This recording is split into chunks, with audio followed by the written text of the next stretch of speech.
அனைவருக்கும் அன்பான வணக்கங்கள். நார்மலாக நம்ம வீட்டில் குழந்தைங்களுக்கு மொபைல் கொடுக்கும்போது நம்ம யூடியூப்க்கு ஏதாச்சும் வச்சு கொடுத்தோம்னாலும் குழந்தைங்க என்ன பண்ணுவாங்கன்னா, கொஞ்ச நேரம் நம்ம கவனிக்காத போது அவங்க வேறு ஏதாவது ஆப்ஸ்க்கு போய் நோண்ட ஆரம்பிச்சுருவாங்க.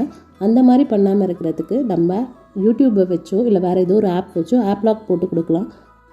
இப்போது ஆப் பின்னிங் எப்படி பண்ணுறது அப்படிங்கிறத பார்க்கலாம். ஃபர்ஸ்ட் உங்கள் செட்டிங்ஸில் போய்க்கோங்க. செட்டிங்ஸில் செக்யூரிட்டி அண்ட் ப்ரைவசி அதை ஓப்பன் பண்ணிக்கோங்க. ஓப்பன் பண்ணிவிட்டு அதில் கீழே ஸ்க்ரால் பண்ணிங்கன்னா அதர் செக்யூரிட்டி செட்டிங்ஸ்னு இருக்கும், அதை ஓப்பன் பண்ணிக்கோங்க. ஓப்பன் பண்ணிவிட்டு பின் விண்டோஸ்னு இருக்கும், அதை ஆன் பண்ணிக்கோங்க. பின் விண்டோஸ் கொடுத்திங்கன்னா அங்கேயே கொடுத்துருக்காங்க. பின் விண்டோஸ் ஆன் பண்ணிவிட்டு நம்ம ஏதாச்சும் ஆப் ஓப்பன் பண்ணிவிட்டு அதை மேலே இருக்க ஆப்பில் பின் திஸ் ஆப் அப்படின்னு கொடுத்தோன்னா ஆட்டோமேட்டிக்காக பின் ஆகிடும்னு. இப்போ எப்படி பின் பண்ணுறது அப்படிங்கிறத பார்க்கலாம் வாங்க.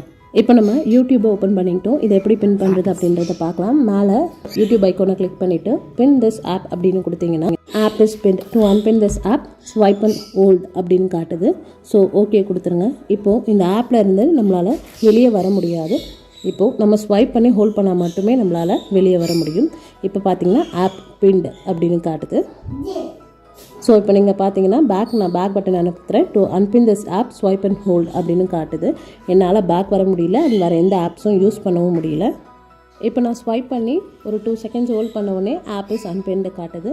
நீங்கள் குழந்தைங்களுக்கு மொபைல் கொடுக்குறதுக்கு முன்னாடி இந்த மாதிரி கண்டிப்பாக பண்ணி கொடுங்க. மேலும் பல வீடியோஸை பார்க்க சேனலை சப்ஸ்கிரைப் பண்ணிக்கோங்க. நன்றி.